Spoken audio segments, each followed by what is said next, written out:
At patungkol sa sinasabi na naging usapin patungkol sa kababaihan, unang-una po,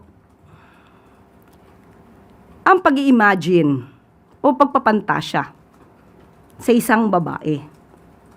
Kung ito'y nasa isip lamang, hindi natin masasabing ito'y krimen dahil hindi ito naisisiwalat. Nasa puso, nasa utak ng isang lalaki. Pero pag ito'y ibinulalas niya at ipinagmalaki sa publiko ang kanyang pagpapantasya sa isang babae, this is definitely a sexual innuendo. Hindi po ito masasabing walang krimen. The mere fact na sinabi niya to in public, to the public, pertaining to a particular person, it is already covered by Safe Spaces Act. So, hindi pwedeng sabihin na walang krimen kung ito'y ibinulalas at ipinagmalaki pa sa publiko ang isang pagpapantasya sa isang babae. Yusek, bilang babae ba na-offend kayo? Na-offend ako para sa lahat ng kababaihan, lalo na kung ipagmamalaki pa na karangalan ng isang babae na siya ay pagpantasyahan. Dapat pa bang ipagpasalamat na ang lalaki ay nag-iisip ng malaswa sa iyong pagkababae?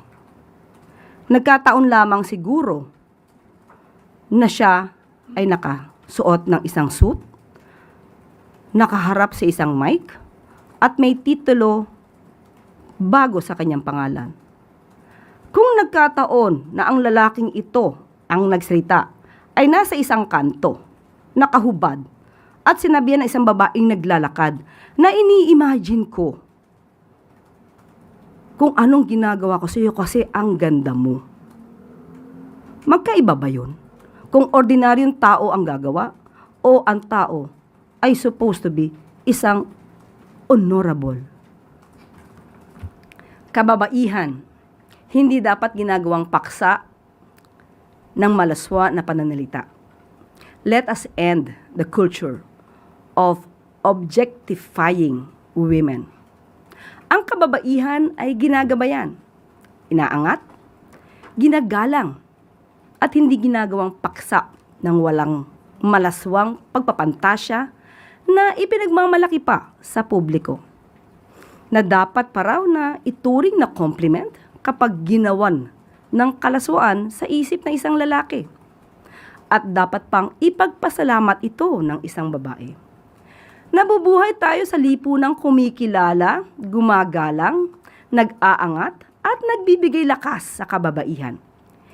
Hindi kami babae lang, babae kami. This is empowering women to empower all women. Happy Women's Month po sa lahat ng kababaihan.